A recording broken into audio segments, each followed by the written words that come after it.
चीन के खिलाफ एक सख्त मोर्चा बनाने की कोशिश में भारत खुद को एक तरह से मोहरे की तरह इस्तेमाल होने दे रहा है। यह सिर्फ रणनीति तक सीमित नहीं है, बल्कि व्यापार में भी ऐसा ही हुआ है।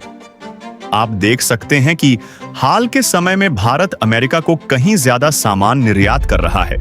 लेकिन धोखा मत खाइए, इस तरह की नजदीकी का मतलब यह नहीं है कि भारत के भीतर अमेरिका को लेकर भरोसा बढ़ गया है।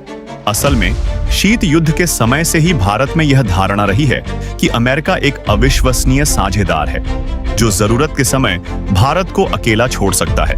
और ट्रंप प्रशासन के बाद भारत में ये आवाजें और भी ज्यादा मजबूत हो गई हैं। कई सालों तक यह रिश्ता एक तरफा रहा। भारत का यह शक 2025 में सही साबित हुआ, जब नए राष्ट्रपति डोनाल्ड ट्रंप सत्ता में आए और आते ही लगभग पूरी दुनिया पर टैरिफ लगा दिए, भारत को सजा देने के लिए कि वह अब भी रूसी तेल खरीद रहा है। ट्रंप ने भारत पर 25% अतिरिक्त टैरिफ लगा दिया, कुल मिलाकर 50% टैरिफ। इतना ही नहीं, अपनी इमिग्रेशन सख्ती के तहत उन्होंने वर्क वीजा की फीस कुछ $1000 से बढ़ाकर सीधे $1,00,000 कर दी। यह भारत के लिए बहुत बड़ा झटका था, क्योंकि किसी भी देश से ज्यादा भारत अपने नागरिकों को इसी वर्क वीजा पर अमेरिका भेजता है। यह नई फीस भारत के लिए तबाही जैसी थी, और ट्रंप ने यह सब भारत पर दबाव बनाने के लिए किया। यहीं से इस रिश्ते में एक बड़ा और हैरान करने वाला मोड़ आया। अब इन बड़े देशों के बीच रिश्तों को दोबारा परिभाषित करने का मौका बना। भारत और चीन ने तनाव कम करने की दिशा में एक बड़ा कदम उठाया है, और यह बिल्कुल ताजा खबर है।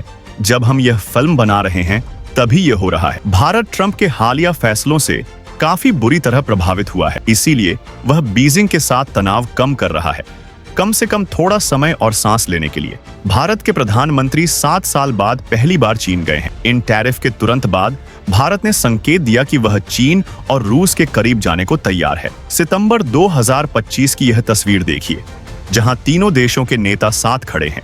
यह अमेरिका के दबाव के खिलाफ एकजुटता का बड़ा प्रदर्शन लग रहा था। लेकिन धोखा मत खाइए, ये तीनों देश असल में एक दूसरे पर भरोसा नहीं करते, और अब ऐसा लग रहा है कि भारत वही कर रहा है जो वॉशिंगटन चाहता है, रूसी तेल की खरीद कम करना ताकि टैरिफ हटवाए जा सके। लेकिन यह साफ नहीं है कि भारत इसे पूरी तरह करेगा भी या नहीं। भारत पहले से ही ऐसे रास्ते खोज रहा है जिनसे वह रूस के साथ कारोबार भी करे और ट्रंप की सजा से भी बचे।